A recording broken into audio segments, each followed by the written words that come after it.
Good afternoon, everyone. Good afternoon. At the outset, let me thank Professor Hemlata Talesra, the dynamic, the leader of Rajasthan Council of Educational Administration, and also the director of this wonderful webinar series. Dr. Seema Tyagi, the coordinator of the program, and Dr. Sudha Satya, and also the distinguished participants of this webinar. I am extremely happy today to share some of the happenings in the field of education in general and higher education in specific, and link the theme of the international webinar, which is stressing on the peace and harmony, to our national priorities and the kind of programs. I appreciate all the participants to spare your time to be the part of this international webinar. Amidst of the pandemic situation, though we are socially distancing, we are digitally connected.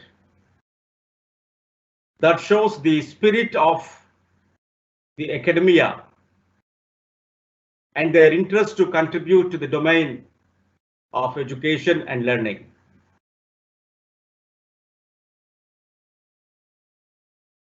Friends, lot many things are happening.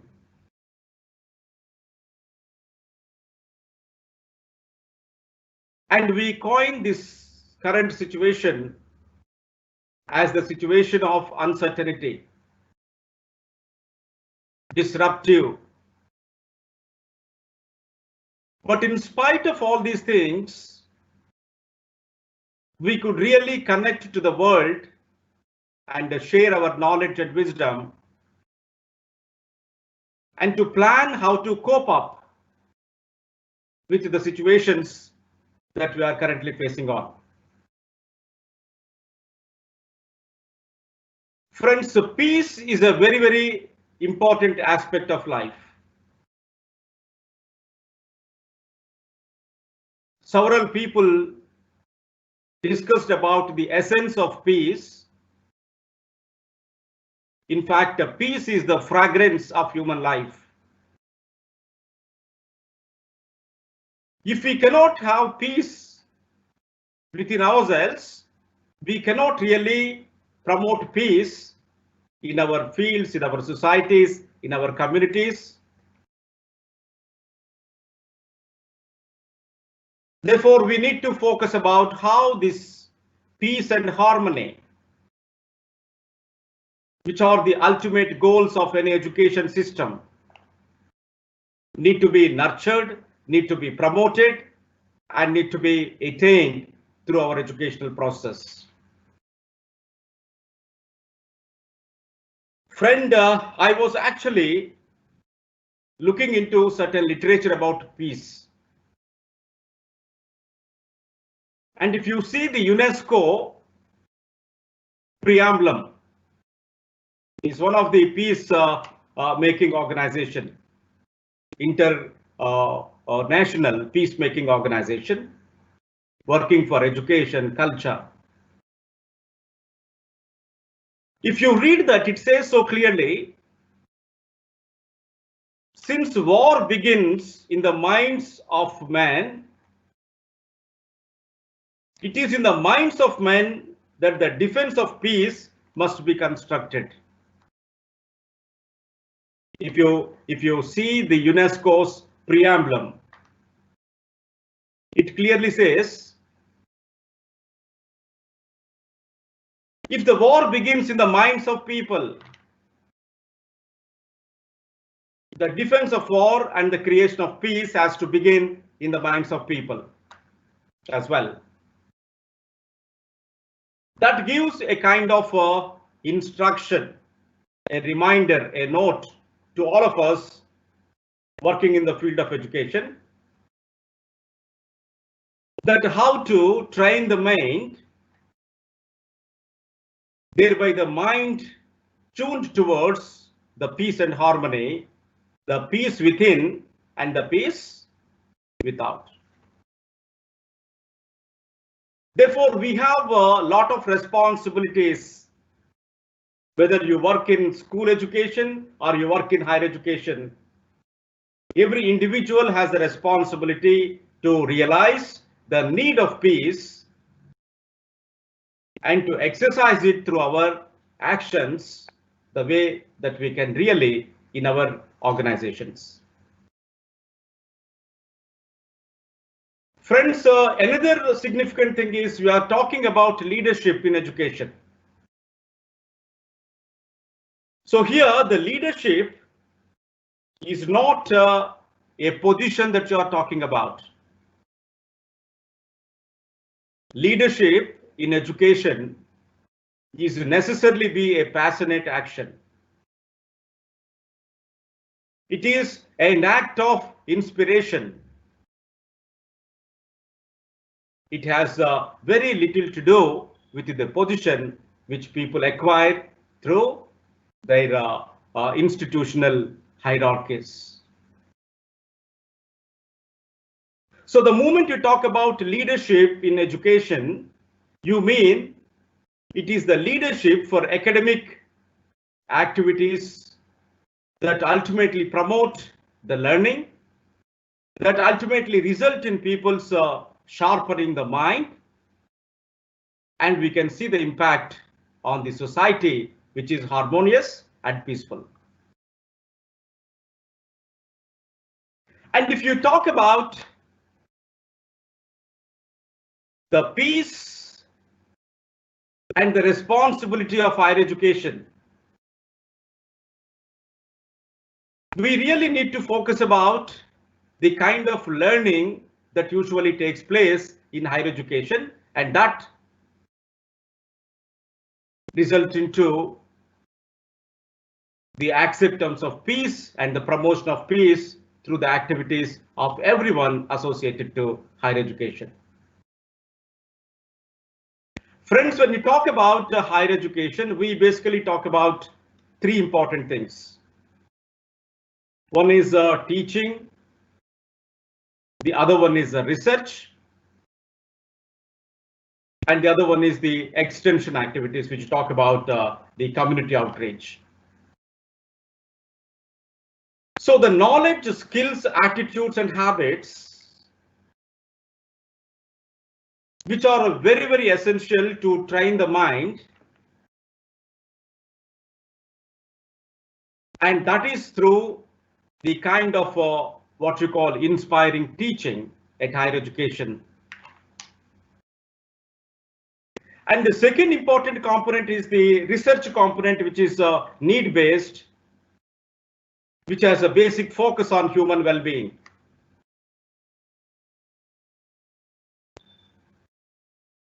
Therefore, we say in higher education, we require researching teachers and teaching researchers.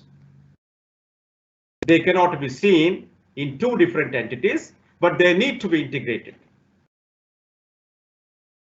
And the extension is what we get out of, what we create out of our intellectual pursuits in the form of research. We need to display and to disseminate that to the larger population, what we call it as community extension activities. So friends, if these are the kind of responsibilities that higher education institutions hold,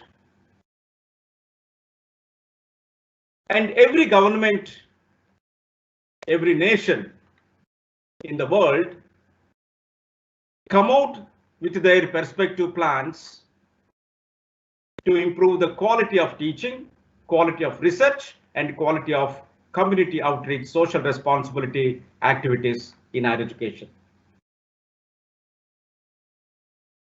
And if you see the Indian context, we feel proud to say that unity in diversity is the kind of the value that we hold so closely to our heart. And if you talk about school education, we have 1.5 million schools in the country, 8.7 million teachers in this country. We have 260 million students who have enrolled. And we have the systems which are in place for providing and meeting the educational needs of such a vast the learner groups in the country. So friends, when we got independence in 1947, the first education commission was Dr. Sarvepalli Radhakrishna Commission, which was a very important commission to set the stage of higher education, to prepare the human resources. Therefore, they'll be able to take the responsibilities of all sectors of economy of the country and to take further the nation to the new heights.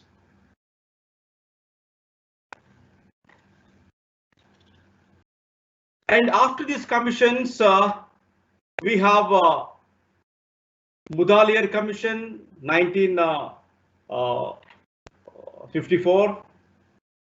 We have Kothari Commission, 1964-66. And the first Education Commission, which came into existence, was 1968.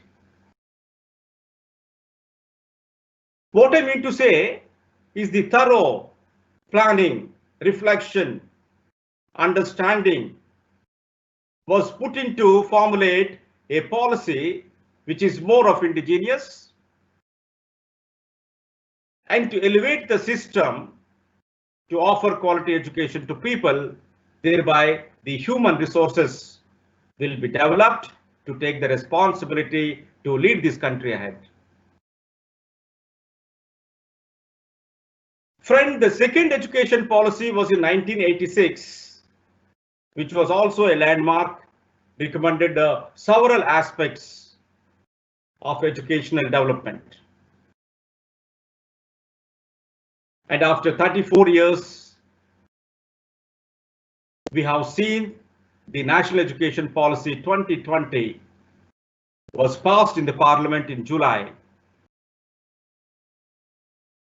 And today, this new education policy is in place. This is the right time to discuss about the salient features of new education policy, and then to realize our responsibilities as educators in different levels of education institutions, exercise our leadership to realize our priorities. Thereby, we will be able to see the policy recommendations into reality. Friends, before we jump into the new education policy, I feel we must know and understand the current higher education system which is existing as on date. You know, the vision actually evolves out of the current reality. Therefore, we need to understand what is the status of higher education in India today, what are its dynamics, compositions, and thereby linking the policy document to to lead higher education as an excellence in the world. That's the vision of 2020 National Education Policy. Friends, let me take you back to some of the figures that we have with respect to higher education in the country. I have taken the data from All India Survey of Higher Education 2018 and 19. So we have about 39,940,000 colleges in this country and around 993 universities. And you could see the huge jump, the quantum jump of these institutions over a period of time. If you go back 2 decades, the kind of institutions that we were having, and today the kind of institutions that we have, that shows the higher education is becoming accessible to every individual. Thereby, it can develop human resources. It can supply the human resources, not only to our own country, to the global world. And if you go a little bit detail, out of these universities, we have 385 universities which are privately managed in this country. We have about 394 universities which are located in rural areas. We have 16 universities which are exclusively for women. And we also have universities which are operating on open and distance learning. They are operating in this country. So the moment you talk about higher education under one umbrella, the composition is more of inclusive. It's not universities are positioned in urban areas, but they are in rural areas.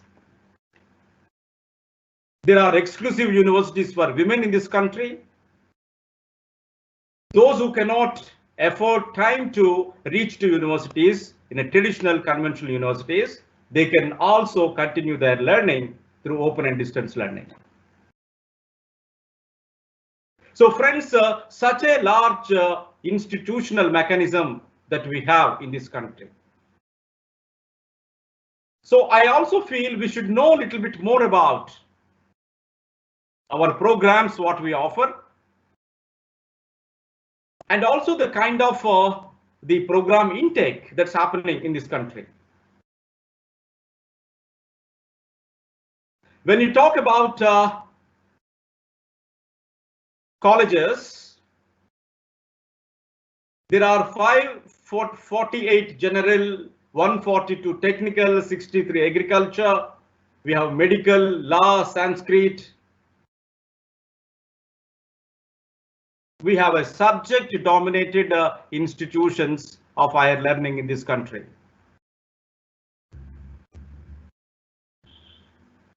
And most of the colleges, they are operating from rural areas. And they do provide certain kind of PhD programs, master degree programs, and this is the kind of a composition that we have.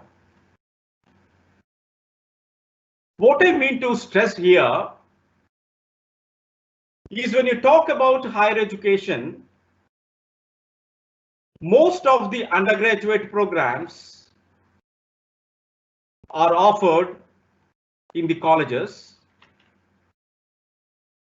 and most of the colleges are privately managed institutions. We have a post-graduation and the research programs at university level, and the kind of enrollments that we have in these programs are very, very interesting. Friends, to brief you, the current enrollment rate in higher education in the country. The total enrollment that we have is about 37.4 million, with the 19.2 million male and 18.2 million female. So the female enrollment constitutes almost 49% of the total enrollment, which is a very good sign. The women coming to higher education, women coming forward to take the leadership positions in higher education is a welcoming sign, and we could achieve that over a period of time. You know, the current gross enrollment rate is 26.3%, which is not really encouraging. Therefore, the new education policy has something to offer in this regard as well. As I told you, the large number of enrollment is at the undergraduate programs.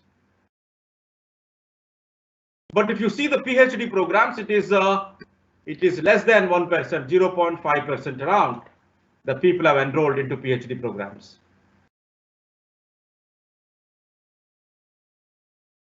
And if you see the courses, the maximum number of students are enrolled in BA programs, followed by BSc and BCom, which have been so popular traditional programs in this country. There are other programs, but majority of the students prefer to enroll into these programs, and these programs are basically offered in the colleges. And most of the colleges are privately managed. Friends, why I am sharing all these statistical information to you?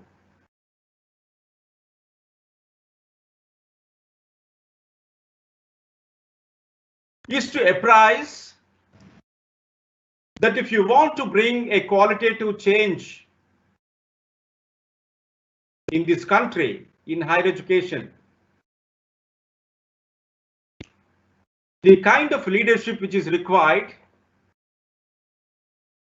should be multidimensional, multifaceted, and inclusive in nature. We have scheduled caste, scheduled tribe students, their enrollment rates into higher education. We have the minority communities and their enrollment in higher education. We have foreign students which are coming to take higher education in India, which is very, very less when you compare with other developed nations. Friends, taking this stock, understanding the current reality of higher education, the government of India from time to time coming out with various flagship programs to increase the accessibility of higher education, to increase the quality of higher education, to promote inclusiveness in higher education, and to create the employability in higher education institutions. So some of the flagship programs that we need to understand is the Education Quality Upgradation and Inclusion Program, which is popularly known by EQUIP, which was a flagship program of Government of India, the Ministry of Education. Then revitalizing infrastructure and the systems in education, which you call it as a RISE. Learning outcome-based curriculum framework, where the program objectives, the learning outcomes, everything was clearly fixed, defined, and provides guidelines for the teachers to carry out their responsibilities in a more effective manner. We have a global initiative for academic network, GNAN. And then we have All India Survey, National Institutional Ranking Frameworks. And we have NAC assessments. So the government of India has tried to give all sorts of inputs to higher education to improve the quality, to improve the essence, to improve the impact of higher education on individuals as well as the nation at large. Friends, this is where we are now. And taking a step forward, we all know that after almost 34 years, we got a national education policy. The policy aims at taking this current reality into a different platform, whereby the institutions of higher learning becomes vibrant institutions and provide the quality training to all the individuals, and thereby they can make a global knowledge superpower. So the National Education Policy 2020 visualizes education. The vision of this policy is to provide high quality education to all and thereby making India a global knowledge superpower.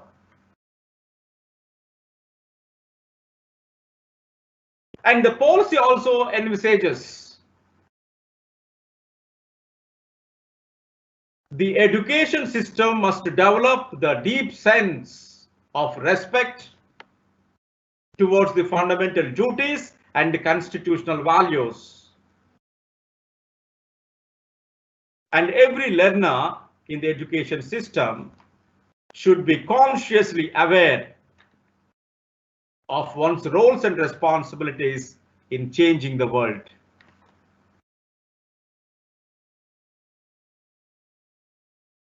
And the policy also clearly states the skills, the values, the dispositions necessary for the commitment of human rights, sustainable development, global well-being, and thereby reflecting a truly global citizen.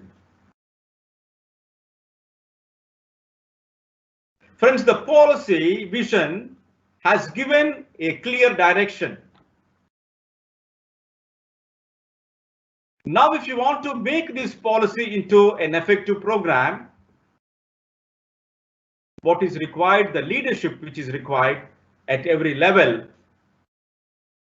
of the systems that we are working, whether it is the macro level, whether it is a micro level, or it is a meso level. What kind of leadership that we need to exercise, therefore we can translate the vision into reality. To make India a global super knowledge power, where our learners have deep sense of respect towards fundamental duties and responsibilities, where they commit to human rights, sustainable development, global well-being, and thereby reflecting a global citizen. Friends, if I sum it up, what comes to my mind is there are three important C's that the policy talked about. One is the competency building. Competency building talks about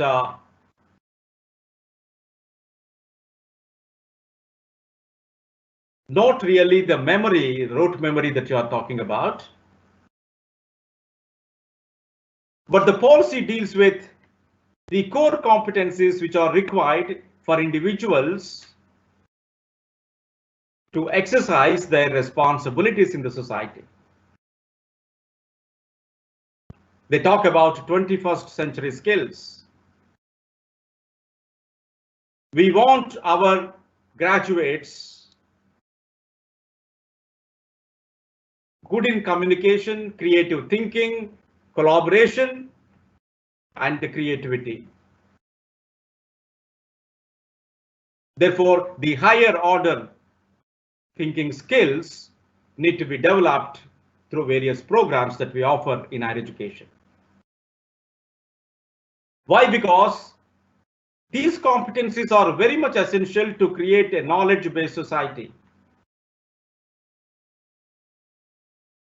And it talks about the global knowledge superpower. Therefore, we need to have the 21st century competencies to be incorporated into our education system. The second C they talk about is the character building.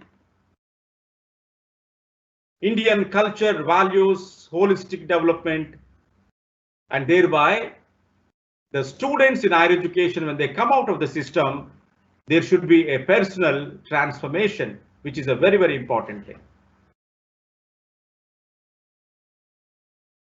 And the third component is the citizenship, where the patriotism, national integration, international understanding, and the global citizenship.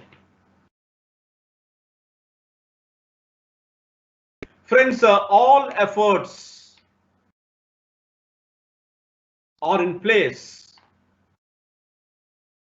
to promote all competency building, character building, and citizenship building with the commitment of the government and the government policies and funding. It is now the responsibility of the educators working at the institutional level to realize these important aspects. We are living in a country, we are living in a society where the knowledge is the currency of this modern world. And how this knowledge can be transferred into a fine product by keeping the human well-being in mind can result into the nation progress, and the progress of nation can result into the global contribution as well. Therefore, we have a very important responsibility. Responsibility in operating the guiding principles of the policy. If you see, national education policy talks about access and opportunity, equity and inclusion, quality and affordability, autonomy and accountability, and flexibility and interdisciplinarity. The whole policy was designed, developed with help of these 5 important guiding principles, whereby no individual will be deprived of educational needs and will be given equal opportunities to nurture his intellectual talents and to participate in the journey of national development. And thereby, the policy clearly states, if we want to accomplish this, we need to have a holistic education. The education needs to be intellectual, where individuals' innovation, creativity, originality need to be nurtured and promoted. And we also need to develop the social skills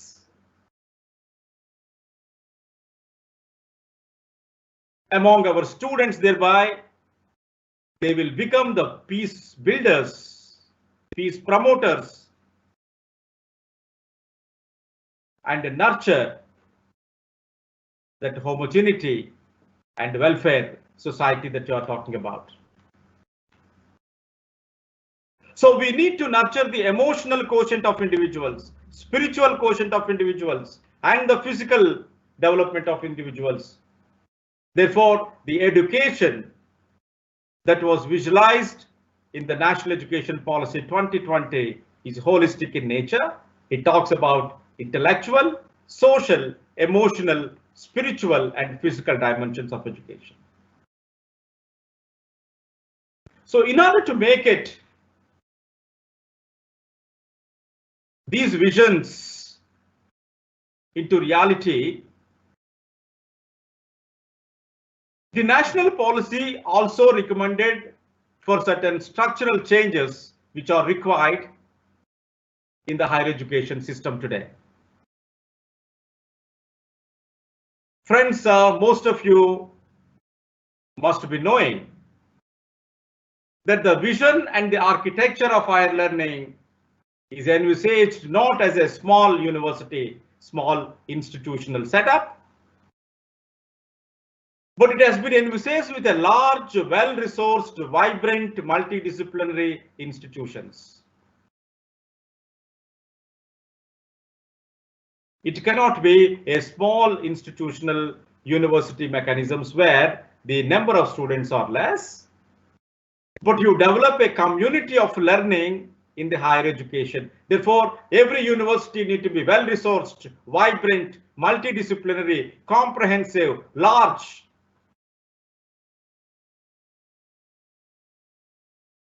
And they also mentioned that the colleges that we have, that the universities that we have, will be operating as a multidisciplinary learning institutions, not like a disciplinary orientations that we have in this country as on now. And the very idea of creating a multidisciplinary university is in the knowledge-based society in this 21st century. The problems that we face, rather we are facing, requires our knowledge and expertise of various disciplines. So if our concern is to address the future challenges through innovation, through our research, we need to promote multidisciplinary understanding among our students in the universities. And to create this, there are certain, what you call in management, the managerial structures and the functions have been redefined in the policy. We know we have a Higher Education Commission of India, which is the supra body, under which we have the 4 important councils: National Higher Education Regulatory Council, which takes care of regulatory function. The General Education Council talks about the professional standards. The Higher Education Grants Council takes care of the funding. And the National Accreditation Council takes care about the assessment and accreditation of the institutions. So these councils work under the Higher Education Commission independently and support institutions of higher learning, whether it is college or a university, to perform their responsibilities in the best possible way. And the policy also recommended that we will have only 3 kinds of higher learning institutions in this country: the teaching universities, research universities, and autonomous colleges, where Greater autonomy is given to colleges, multidisciplinary colleges, to conduct their own examinations and to award degrees and diplomas to the students. So several steps will be taken in future where the colleges with potential for excellence, fulfilling the requirements to become an autonomous college, will evolve over the period of next 15 years, phase by phase. So friends, then we have teaching universities with the main focus is on teaching along with research, where we have the research universities where the major focus is on research along with teaching. And we have affiliated colleges where most of the undergraduate programs are currently being offered. So there is a structural change that happened into the university system. And there is no affiliating system which is going to be there in the future. When the college becomes autonomous, the college becomes independent and they need not be affiliated to any university. So friends, at this juncture, we must understand the autonomy demands accountability. The autonomy is not for exploiting the system. The freedom to choose, the freedom to operate is essentially to create a system of excellence and to create a free will in the institutions to come out with their own ideas, contextualize their ideas to meet the local needs, and thereby they evolve as the institutions of excellence over a period of time. So when there is an autonomy, when there is a multidisciplinarity, when there is a large, vibrant, well-resourced institution, friends, we also need a leader of this institution who is vibrant.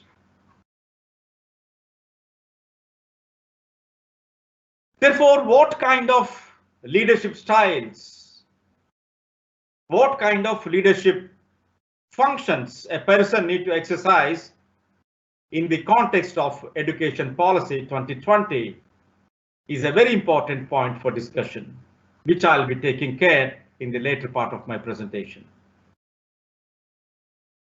Friends, you also know that even the engineering institutions such as IITs, the Indian Institute of Management, all these institutions over a period of time will be converted into a multidisciplinary institutions. For example, today we are talking about artificial intelligence. Artificial intelligence is something with the discipline of computers and with the discipline of the social sciences and humanities. So psychologist is needed, sociologist is needed, the philosopher is needed, and the technocrat is needed.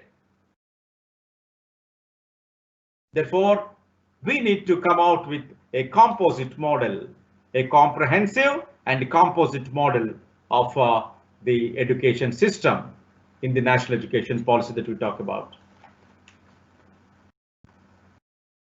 Which means our future students will get the opportunity of learning various disciplines,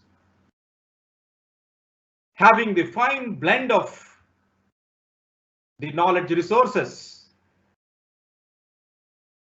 and can innovate and create the new models which are required for the country to progress in the next 10 years, in the next 20 years, in next 40, 50 years to time. So, no discipline is neglected in the policy. The liberal arts, humanities and social sciences, the languages, technology, engineering, medicine, including the foreign languages, which essentially talks about a comprehensive, inclusive model for progressive growth of the nation in a very systematic way. The policy also discussed about what you call the assessment process. The policy also discussed about the multiple entry and multiple exits. The policy also discussed about the freedom of choice and the credit transfer. Therefore, the learner is not confined to what is offered by a single institution.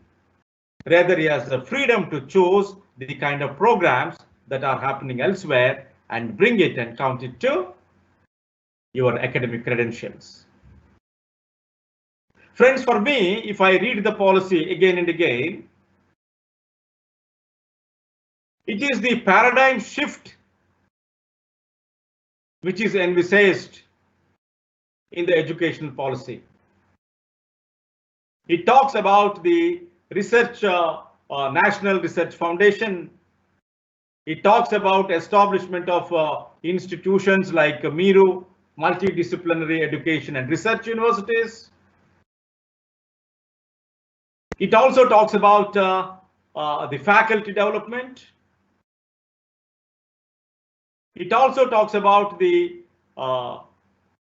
ICT integration and the national mission for mentoring the teachers. Therefore, every aspect of learning was addressed in a nutshell.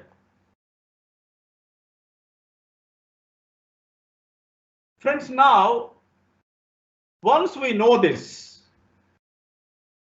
we know where we are now, we know our problems, we also know our strengths, and we know our aspirations.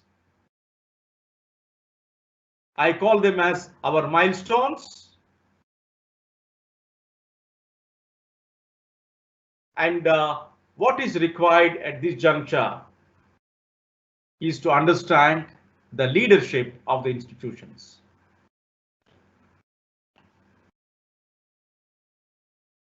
Friends, who is a leader here? In higher education, when I talk about leadership in higher education, we have different layers of leadership in higher education. One is a macro level leadership coming from the government and the ministry. We have the institute.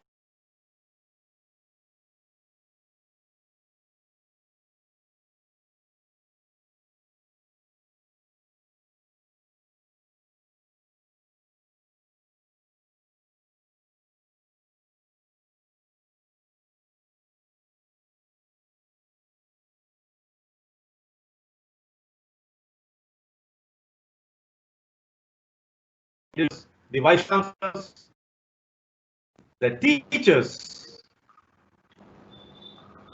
the students, everyone plays an important role.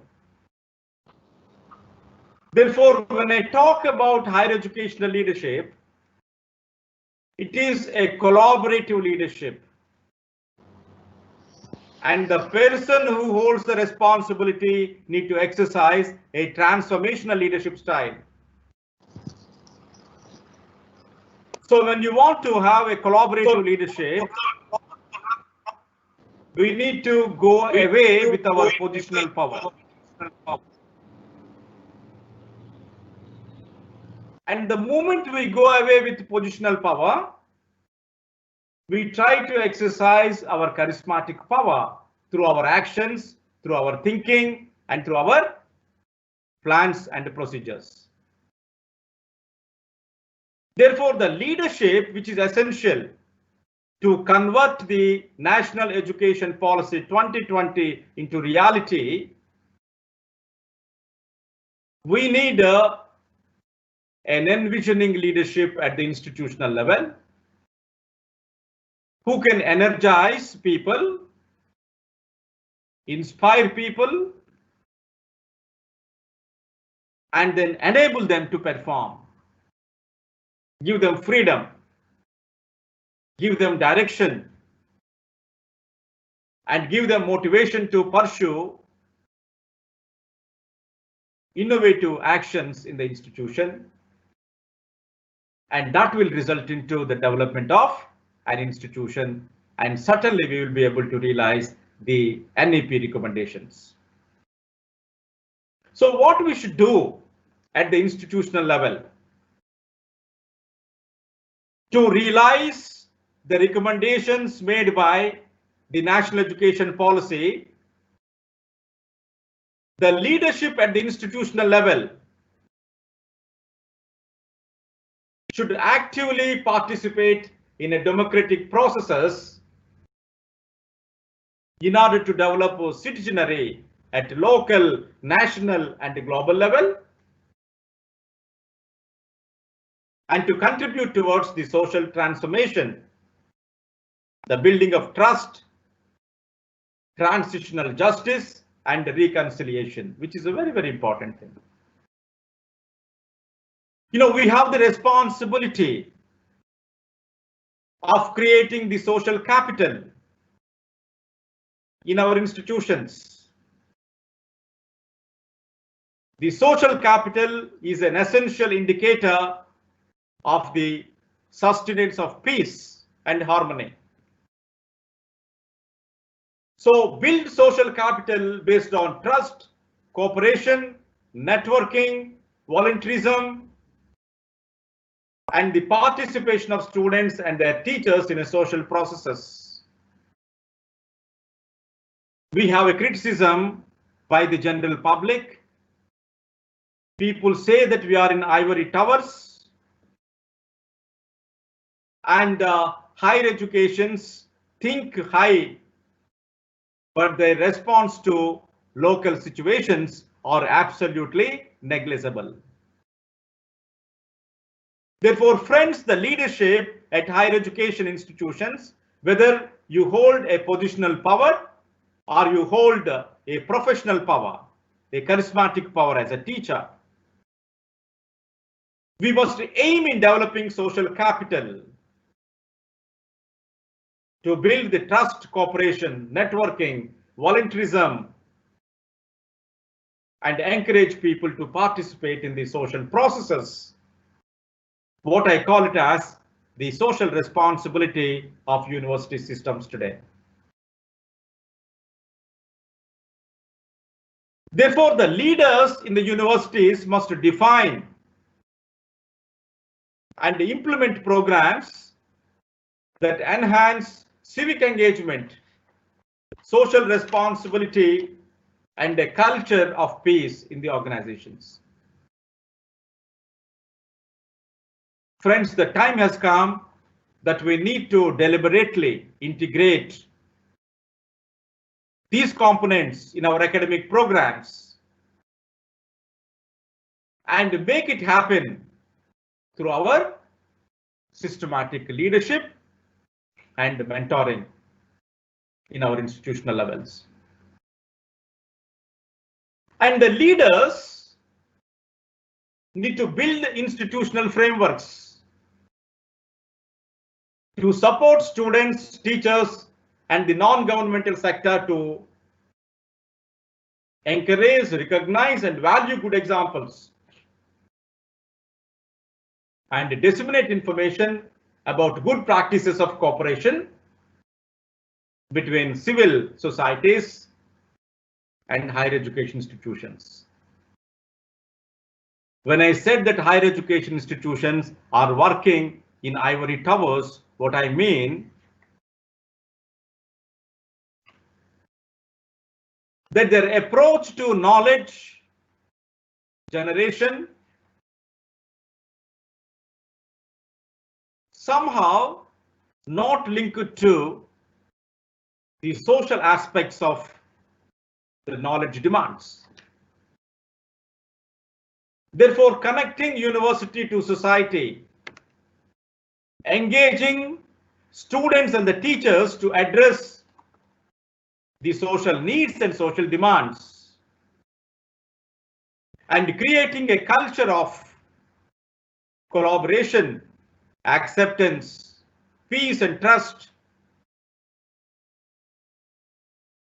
is the essence and the prerequisite for development of any nation. Therefore, we need a new breed of leadership in higher education system today. The one who can think locally but act globally. The one who can understand the ground realities and connect the vision to take it to new heights. And that's the policy recommendation. It talks about creating a vibrant, well-resourced, a large, composite, comprehensive university system that we are looking at, where every individual is actively participating into all the three activities that you are talking about: knowledge generation, knowledge utilization, and the knowledge dissemination.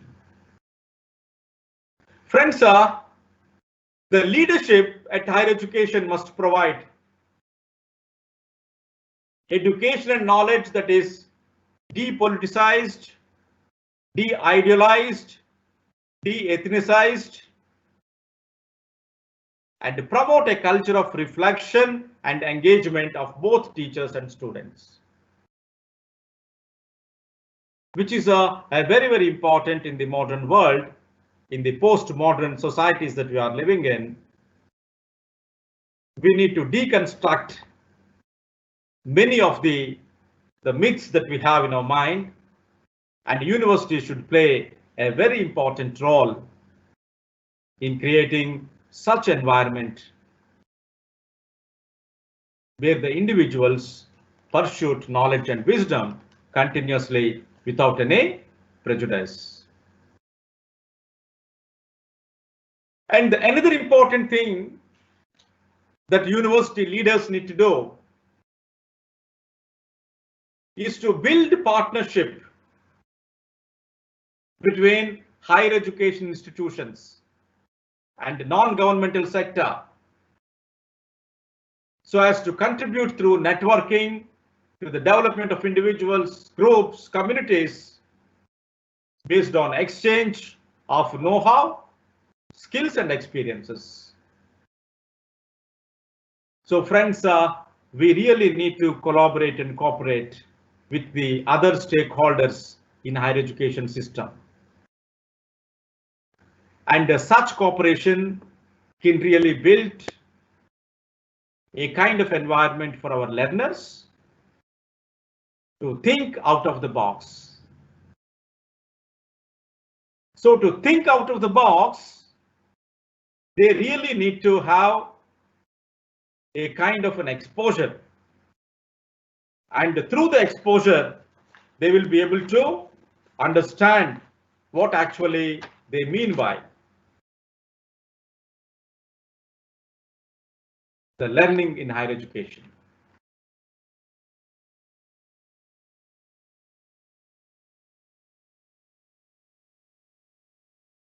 And we also need to have proper linkage with other education institutions. The policy has clearly stated somehow we could not establish proper linkage with our all levels of education in the country, from early childhood care to primary to secondary to university system, there should be a proper linkage. The proper linkage essentially to make use of several competencies which are required to be used to support each other and to strengthen each system, because the success of any system depends on the other system. Rather than we pass the buck saying that the students who have come from school system to higher education are not properly trained,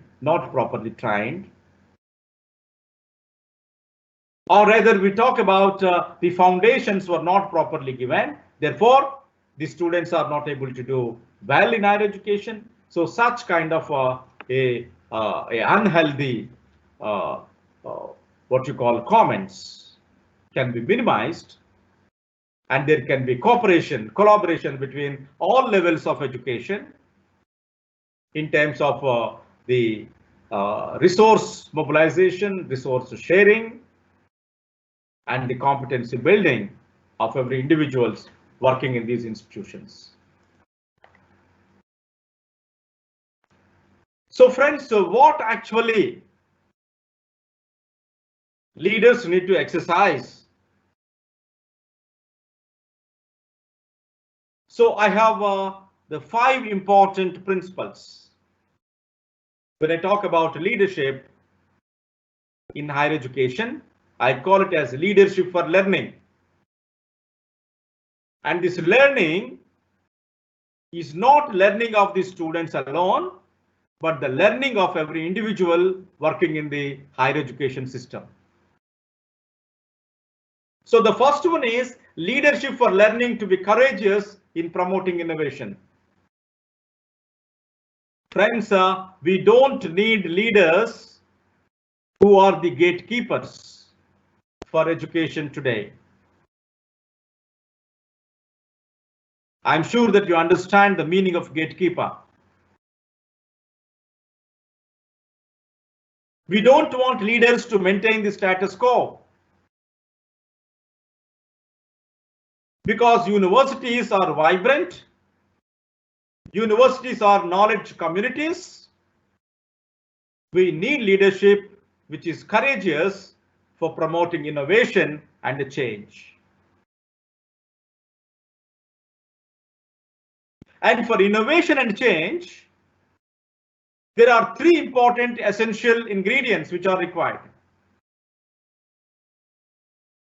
So the leaders need to be imaginative, the leaders need to be informative, and the leaders need to be initiative. Friends, if leaders are informative, if leaders are imaginative, if the leaders are initiative, they can be courageous for promoting innovation in the institutions. We need such kind of leaders, essential to take the leadership positions to transform higher education institutions as a global knowledge superpower. And we also need leadership for learning to trust students and colleagues, and also displaying the trustworthiness which is absolutely lacking. You know, if we are comfortable with ourselves, we can be comfortable with anyone. Like if there is a peace within us, we can be peaceful with anyone in the society. And therefore, what is required? Create the trust.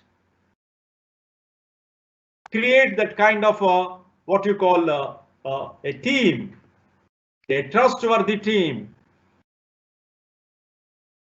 in the institutions. Believe in them, invest on them, and exercise the trustworthiness in the institutions. That will transform the institutions into a vibrant institutions. So I remember our Nobel laureate Rabindranath Tagore's The Prayer, a wonderful poem. One of the poems that he has written in his book Gitanjali. Friends, he says,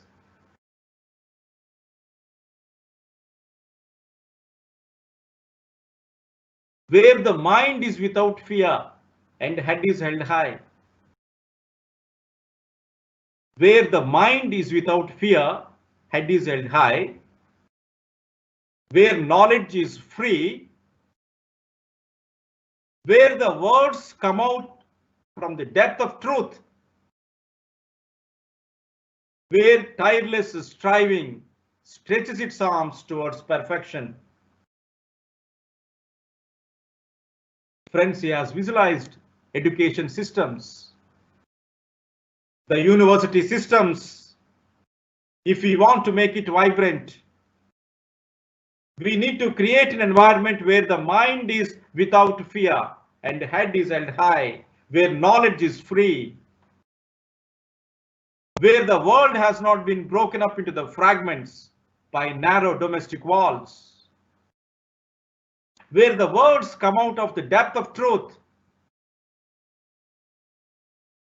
Friends, all these things are the essential conditions for learning in higher education. Therefore, the leader has to build the trust in students and the colleagues and display the high degree of trustworthiness, which is a very, very important. And such leadership can be authentic, becomes rational, informed. It cannot be a kind of irrational and subjective. And the leadership for learning to be more aware of ourselves and others is also important. The moment we sit on chair, we forget usually our basic, the origin. Thereby, you see a change in our words, our expressions, our language, our mannerisms. And friends, believe me, your expressions, your mannerisms, your understandings, and your communication styles make a big impact on your institution. Whether you want to create an institution covered with fear or an institution which is growing with hope.